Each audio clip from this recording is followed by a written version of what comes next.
कृष्ण कृष्ण कृष्ण हरे हरे हरे राम राम राम हरे हरे हरे कृष्ण कृष्ण कृष्ण हरे हरे हरे राम राम राम हरे हरे। जोरे बोल, हरे कृष्ण कृष्ण कृष्ण हरे हरे हरे राम राम हरे हरे।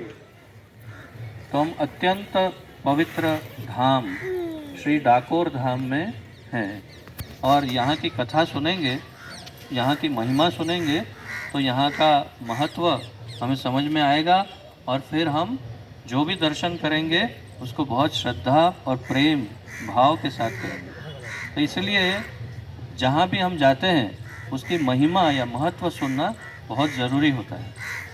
महिमा से ही हमें उसकी कदर होती है, वैल्यू, उसका मूल्य समझ में आता है कि यह कितना महत्वपूर्ण है। नहीं तो एक पिकनिक के जैसे हम जाते हैं, देखते हैं और चले जाते हैं। इसलिए धाम का महत्व जानना बहुत आवश्यक होता है।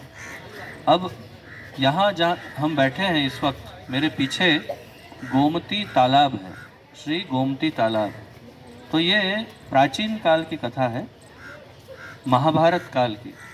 महाभारत काल में एक ऋषि हुआ करते थे, डंक ऋषि। क्या नाम था? डंक ऋषि। और वे यहाँ पर वन में भजन करते थे। यहाँ पर पूरा वन था, जंगल, कहाँ तक, और यहाँ 30-40 किलोमीटर आगे और पीछे धौलका तक पूरा वन था। और उस वन का एक नाम था। वो कौन सा नाम था, कौन बता सकता है? One Hidimba one. Hidimba one, ये पूरा हिडिंबा वन था जहाँ पर हिडम्ब राक्षस और हिडिंबा राक्षसी रहते थे। थोड़ा थोड़ा नाम सुना हुआ लगता है। तो आप जानते हैं हिडिंबा भीम की पत्नी का नाम है। तो वो ये पूरा वन था। आपको जानकर ये आनंद आएगा कि आज हम हमारी यात्रा में उस स्थान पर जाएंगे जहाँ पर भीम और हिडिंबा की शादी हुई थी। यहाँ से 30 किलोमीटर आगे है वो, उसे टुआ टिम्बा कहते हैं। और वहाँ पर भीम जी ने, जैसे ये मंडप है, ये मंडप पीछे, ऐसा अपने हाथों से बड़ी बड़ी शिलाओं को रख करके उन्होंने मंडप बनाया था। वो क्रेन, बड़ी बड़ी क्रेन से उपयोग में लेकर के पत्थर उठा सकते, इतने भारी पत्थर उन्होंने अपने हाथ से वहाँ रख के अपना मंडप बनाया था और उसमें शादी की थी। तो वो आज भी वहाँ पर 5,500 वर्ष पूर्व प्राचीन मंडप अभी भी है। तो वहाँ हम जाएंगे दर्शन करने। तो ये हिडम्बा वन में उस समय प्राचीन काल में डंक ऋषि यहाँ तपस्या करते थे। और वे किसके भक्त थे? महादेव के भक्त थे, शिव जी के। तो शिव जी उन पर प्रसन्न हो गए और शिव जी ने कहा कि बोलो, वर मांगो। तो कहा कि मेरा ये अनुरोध है कि आप यहीं पर निवास करो। तो उन्होंने कहा कि ठीक है, डन, मैं यहीं पर निवास करूंगा और साथ साथ में भविष्य में मेरे प्रभु भी यहाँ आकर के निवास करेंगे। महादेव ने कहा। तो यहाँ सामने आप देख रहे हैं, मेरा हाथ जहाँ है, वहाँ जो मंदिर है वो डंकेश्वर महादेव का मंदिर है। यहाँ पर लिंग स्वरूप में महादेव साक्षात विराजमान है। प्रत्यक्ष रूप से यहीं पर महादेव रहते, उन्होंने वचन दिया है, तो साक्षात महादेव यहाँ पर रहते हैं। तो हमारा कितना परम सौभाग्य है कि परम वैष्णव, सर्वश्रेष्ठ वैष्णव का दर्शन हमें यहाँ साक्षात मिलेगा। तो ये गोमती जी का हम आचमन करके, डंकेश्वर महादेव का दर्शन करके फिर हम मंदिर में प्रवेश करेंगे। तो डंकनाथ महादेव ने वरदान दे दिया कि मेरे प्रभु भी यहाँ आ जाएंगे और मैं भी रहूँगा। तो ये कैसे होगा? क्योंकि महाभारत काल में तो यहाँ पर ठाकुर जी आने वाले नहीं थे। तो ऐसी कथा है कि जब युधिष्ठिर जी यज्ञ कर रहे थे तो उस समय उनको बहुत सारे धन की आवश्यकता थी, स्वर्ण। तो उन्होंने कृष्ण को पूछा क्या किया जाए, कैसे धन इकट्ठा किया जाए। तो उन्होंने कहा सभी भाई अलग अलग दिशाओं में फैल जाओ और सब जगह से जो धन मिले लेकर आओ, फिर यज्ञ करेंगे। क्योंकि राजसूय यज्ञ करना हो तो उसमें बहुत धन की आवश्यकता होती है। तो इसीलिए अर्जुन एक दिशा में गए जहाँ पर उन्होंने स्वर्ण का पूरा थाली और कटोरी का एक ढेर देखा। जो ब्राह्मणों को, साधुओं को स्वर्ण की थाली में, सोने की थाली में कोई खिलाता था, वो लोग खाते थे और पत्तल की तरह फेंक देते थे। तो उसका एक ढेर था, वो लेके आए, तो उनका नाम हो गया धनंजय, क्योंकि इतना सारा धन लेके आ गए। तो सब भाई सब दिशा में फैल गए। कृष्ण और भीम दोनों इस दिशा में आए धन ढूंढने के लिए। तो जहाँ से गुजर रहे थे तो यहाँ पर उन्होंने विश्राम किया। ठाकुर जी ने कहा बहुत अच्छी सुंदर जगह है, यहाँ थोड़ा विश्राम करते हैं। यहाँ विश्राम कर रहे थे तो उनको थोड़ी प्यास लगी। तो उन्होंने भीम से कहा मुझे थोड़ी प्यास लगी है, पानी का प्रबंध करो। तो भीम ने क्या किया, भीम ने अपनी गदा ले करके यहाँ पर प्रहार किया जमीन पर, और जैसे ही प्रहार किया अंदर से जल उत्पन्न हुआ। तो ये जो जल उत्पन्न हुआ उससे तालाब की रचना हो गई। अब आप समझ सकते हैं कि भीम की गदा और उनकी शक्ति कितनी प्रबल है। तो उससे ये तालाब की रचना हुई। जब जल से ठाकुर जी ने अपनी प्यास बुझाई तो इतने तृप्त हुए, इतने संतुष्ट हुए कि उन्होंने घोषणा की कि मैं भविष्य में कलयुग में यहीं पर आकर के निवास करूंगा। हरि हरि बोल। तो तब से यहाँ पर ठाकुर जी की भविष्यवाणी हो गई। तो उनको तो यहाँ आना ही था, पर कैसे आते यहाँ पर कलयुग में। तो उन्होंने क्या किया, ठाकुर जी ने भीम को कहा कि अभी यहाँ से प्रस्थान करते हैं, अपना कार्य समाप्त करते हैं। अब ये था उनकी द्वारका लीला का भाग। अब मैं ले जाता हूँ आपको वृंदावन लीला में। वृंदावन लीला में जब ठाकुर जी वृंदावन में थे तो अनेक गोपियाँ उनकी लीला में शामिल थे। लेकिन ये जरूरी नहीं था कि सारे गोपियाँ जो हैं वो उनको प्रेम ही करते ठाकुर जी को। कुछ उनसे क्रोधित भी होते थे, कुछ उनसे जलते भी थे, ऐसा भी था, बहुत सारे थे। तो एक जोड़ा था गोपी का, विजयानंद नाम के एक गोप थे जो कृष्ण को पसंद नहीं करते थे, और उनकी पत्नी थी। तो दोनों, वो कृष्ण की प्रेमिका थी, अर्थात कि उनको बहुत प्रेम करती थी वो गोपी और कृष्ण को प्राप्त करना चाहती थी। लेकिन विजयानंद जो है वे उनको पसंद नहीं करते थे कृष्ण को। तो जहाँ भी कृष्ण का कुछ भी होता था वो दूर रहते थे। तो एक बार वे बैठे थे और कृष्ण ने छल के उनके पास वो आ गए और उनको कहा चलो चलो चलो हम खेलने जाएंगे। तो रूप बदल के तो हाँ चलो चलो चलो बाहर चलेंगे। तो बाहर गए, फिर उनके साथ सब लीला की, गौचारण ये वो, और बाद में वो अपने असली रूप में आ गए कृष्ण। तो उसको देखकर इतना क्रोध आया कि उसने कहा विजयानंद ने कि चलो अब युद्ध करते हैं। तो कहीं पर ऐसा लिखा है कि उन लोगों ने होली का युद्ध किया, कलर का। और चलेगा, ठीक है, कोई बात नहीं, यहाँ की सुहानी धूप उनको प्रिय है। तो और कहीं पर ये कहते हैं कि दोनों ने इतना लाठी से युद्ध किया, बहुत मारा ठाकुर जी ने उनको, बहुत मारा। तो उनको मार खाते खाते खाते विजयानंद जी जो हैं उनको मार खाते खाते खाते उनके अंदर कृष्ण प्रेम जागृत हो गया। अरे कुछ जगह पर ऐसा लिखा है कि विजयानंद ने इतना कृष्ण को कलर किया, रंग से इतना रंग दिया कि कृष्ण हार के भाग गए, ऐसा भी कुछ जगह लिखा है। लेकिन फिर कृष्ण ने कहा कि देखो इस जन्म में तो मैं तुम्हें स्वीकार नहीं करूँगा, ये जन्म पर्याप्त नहीं है तुम्हारी मुक्ति के लिए। तो ऐसा करो तुम कलयुग में फिर दोबारा जन्म लो मेरा भक्त बनकर, और तब मैं तुम्हारा प्रेम जो है उसको स्वीकार करूँगा। और साथ साथ तुम्हारी पत्नी भी, क्योंकि तुम्हारे कारण तुम्हारी पत्नी को भी जन्म लेना पड़ेगा। तो अब तुम और तुम्हारी पत्नी दोनों कलयुग में फिर दोबारा जन्म लो और मेरे भक्त बनो, तब फिर मैं तुम्हें अपने धाम ले जाऊंगा। तो फिर क्या हुआ, 4200 वर्ष के बाद,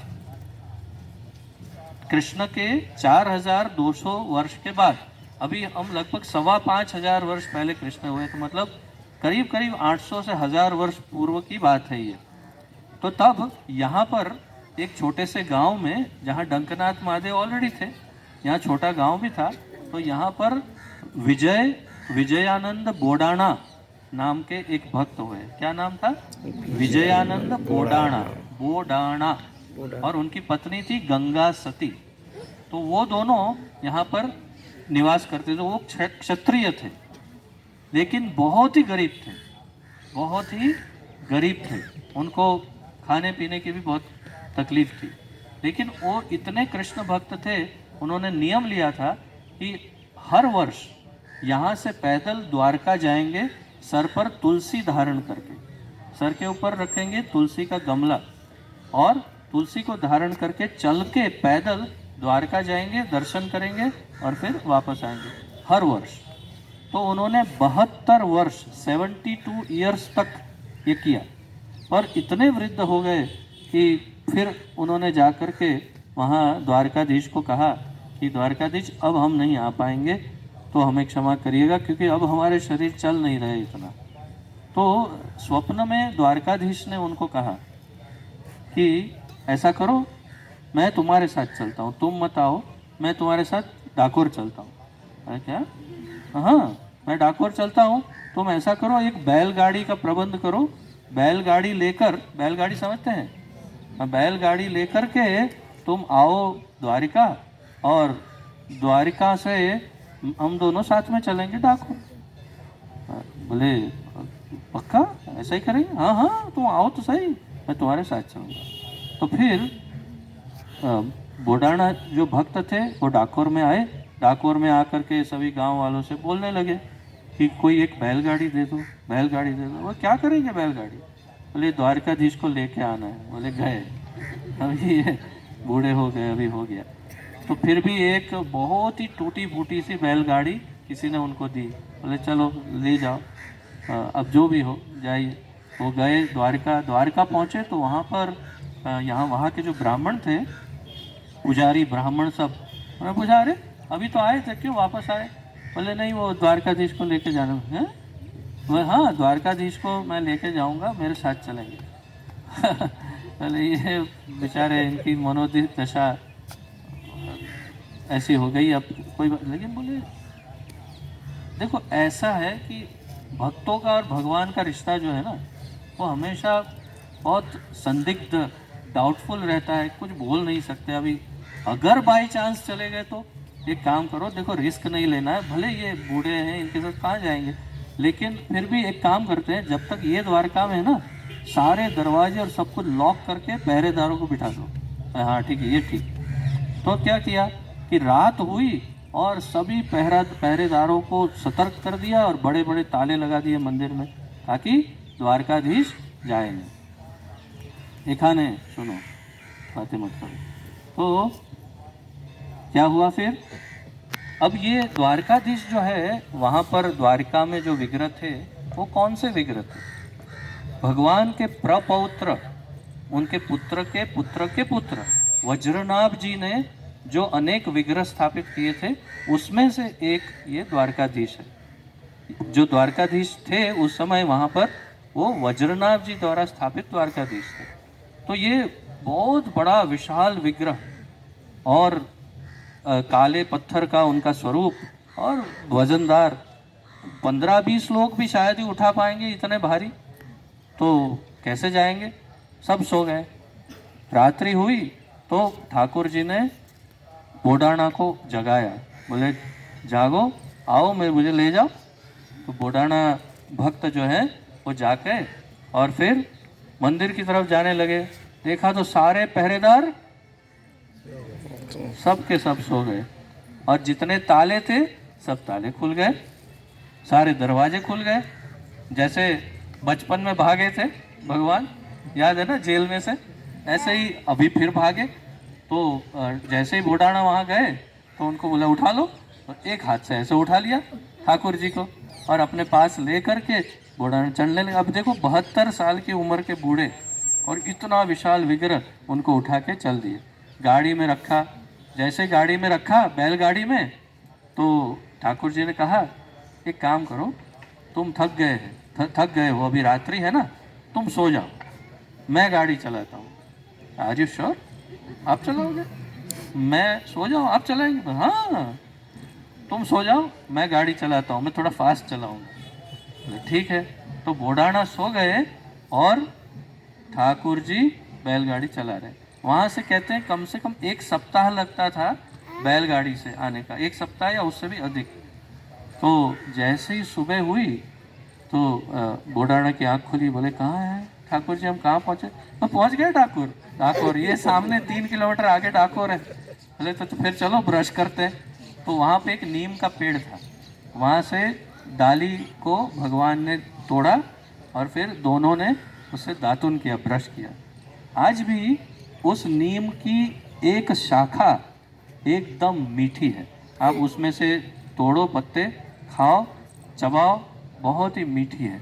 बाकी का नीम जो है वो कड़वा हो सकता है, लेकिन वो पूरी एक डाली जो ठाकुर जी ने पकड़ी थी वो मीठी। हमने तोड़ा है, वो पत्ते लिए हैं, घर पे भी ले गए हैं, बहुत मीठा है उसका स्वाद। तो दोनों फिर अंदर आए, पूरा गांव चकित हो गया, बोले ये क्या, ये तो बोडाना सचमुच ठाकुर जी को लेकर आ गए। तो पूरे गांव ने सोचा अब क्या करें। तो भगवान ने कहा, संकेत दिया कि देखो ये ऐसे ही सब खत्म नहीं हो जाएगा। वहाँ तुम बोल के आए ना अनाउंसमेंट करके मैं लेके जा रहा हूँ, तो सब तो तुम्हें जानते हैं, सब आएंगे वहाँ पीछे से, तो इसलिए मुझे ये गोमती में छुपा दो। तो देखो यहाँ पर सामने ये छोटा सा स्थान है जहाँ ठाकुर जी के चरण हैं, मैं वहाँ आपको ले जाऊँगा। वहाँ पर नीचे ठाकुर जी के विग्रह को छिपा दिया था, पानी में, जल के अंदर उनको वहाँ छिपा दिया। तो वहाँ से राजा, उनके सैनिक, पूरी फौज, सारे ब्राह्मण सब आगे डाकोर में, किधर है बोडाना, किधर है, ठाकुर जी को लेके चला गया, अब हमारा बिजनेस का क्या होगा। ऐसा कहते हैं हाँ, कि उनको वास्तव में ठाकुर जी से नहीं, उनके बिजनेस से प्रेम था, क्योंकि ठाकुर जी के कारण उनका बिजनेस चल रहा था। सब स्वर्ण से लदे हुए एकदम आभूषण, होता ही है जहाँ बहुत विशाल मंदिर हो वहाँ। तो वो लोग बड़े दुखी हो गए थे कि हमारा हम अब चलेगा कैसे धंधा पानी, तो इसलिए यहाँ आ गए और ढूंढने लगे बोडाना को। बोडाना को लगा कि मुझे सामने से मिलने जाना चाहिए, ये शिष्टाचार है, वैष्णव शिष्टाचार, वैष्णव ब्राह्मण आए हैं। तो और वो तो क्षत्रिय थे, तो कहते हैं दही का एक मटका लेकर के शगुन शुभ वे चल दिए मिलने के लिए। तो सामने राजा और उनके सैनिक थे, उसमें से एक सैनिक ने देखा, अरे बोडाना आया, अपना भाला लिया, भाला, और जोर से बोडाना की तरफ फेंका। बोडाना को यहाँ पर भाला लगा और उसी स्थान पर बोडाना जी ठाकुर जी के धाम चले गए, वहीं पर। और राजा एकदम क्रोधित हो गए, ये क्या, अब हम बात करना चाहते थे, कभी कैसे पता चलेगा कहाँ है ठाकुर जी, तुमने क्या कर दिया। और उस समय जो आघात यहाँ पर बोडाना को हुआ, वही आघात हमारे ठाकुर जी को भी यहाँ पर हुआ और उनके पेट से खून बहने लगा। और यहाँ गोमती जी जो है, गोमती जी का पानी लाल हो गया। और आज भी हमने खुद देखा है, मैंने जब सफाई करने के लिए गोमती जी का पानी कम करते हैं तो वहाँ दीवारें आज भी लाल हैं, आज भी ठाकुर जी के खून से वो वहाँ के पत्थर लाल है। तो ठाकुर जी को अपने भक्त से इतना प्रेम होता है, तो वो सह नहीं पाए और उनका दर्द उन्होंने ले लिया। तो गंगा सती बहुत दुखी हो गई कि ये क्या कर दिया ठाकुर जी, ये क्या हो गया। तो ठाकुर जी ने स्वप्न में कहा, चिंता मत करो, उनकी लीला यहाँ तक करी थी, अब उनका रोल खत्म हुआ, जैसे ड्रामा में खत्म होता है, अब वो मेरे पास, मेरे धाम में है, चिंता मत करो, उनको मैंने मुक्ति दे दी है, वो मेरे पास है, अब बाकी की आगे लीला चलाओ तुम। तो गंगा सती मिलने गई राजा को। राजा ने कहा कि हमको तो चाहिए हमारे ठाकुर जी, ये वो। तो ठाकुर जी ने गंगा सती को स्वप्न में कहा कि ऐसा करो, उनको बोलो कि ठाकुर जी को हम रख लेते हैं, उनके वजन के बराबर आपको स्वर्ण दे देते हैं, क्योंकि उनको तो स्वर्ण से काम था। तो कहा कि हम उनके वजन के बराबर आपको स्वर्ण दे देते हैं और आप ठाकुर जी को यहीं रहने लो। तो उनको कहा, गंगा सती ने स्वप्न में पहले ठाकुर जी को कहा, कहाँ से आएगा, इधर खाने पीने का प्रॉब्लम है, ये छोटा सा गांव है, इतना स्वर्ण आएगा कहाँ से, आपका वजन तो देखो। तो कहा कि तुम बोलो तो सही, मैं देख लूँगा। तो कहा राजा, सब ब्राह्मण ने आपस में डिस्कशन किया और क्या हुआ होगा, उनको ठाकुर जी चाहिए था कि स्वर्ण? सर उन्होंने कहा ओके डन, लाओ स्वर्ण लाओ और हम ठाकुर जी इधर छोड़ देते हैं। तो यहाँ सामने बिल्कुल जहाँ मेरी उंगली है वहाँ पर एक तुला रखी हुई है, तुला। तो उस स्थान पर बड़ी तुला रखी गई प्राचीन काल में, और ठाकुर जी को अंदर से बाहर निकालने के लिए सैनिकों ने कहा चलो हम निकालते हैं, हम निकालते। सारे के सारे सैनिक लग गए, पूरी फौज लग गई, सारे ब्राह्मण लग गए, हाथी घोड़े लगाए, लेकिन ठाकुर जी बाहर नहीं आए। गंगा सती ने ऐसे करके एक हाथ से उनको बाहर निकाला, कहा लो। तो ठाकुर जी अपने भक्त का ही प्रेम स्वीकार करते हैं, जोर जबरदस्ती नहीं स्वीकार करते, स्वार्थ स्वीकार नहीं करते, तो उनको प्रेम से जीता जाता है। तो ठाकुर जी बाहर आ गए, तुला पर बैठ गए, और फिर सबने बोला कि हाँ ठीक है, स्वर्ण रखना शुरू करो। गंगा सती के पास एक नोज रिंग, नथनी थी स्वर्ण की, तो उसका वजन था आधा ग्राम। आप सब स्वर्णकार हो ना, आपको पता होगा, आधा ग्राम वजन की वो नथनी थी। उन्होंने वो नथनी रखी, उनके पास वो एक ही मात्र धन था, उनके पास और कोई धन नहीं था। तो उन्होंने नथनी रखी और एक तुलसी पत्र रखा। जैसे ये दो रखे, क्या हुआ, ओ बराबर है। ठाकुर हरी जी हरी ऊपर हो गए, बोल। तुला नीचे हो गई।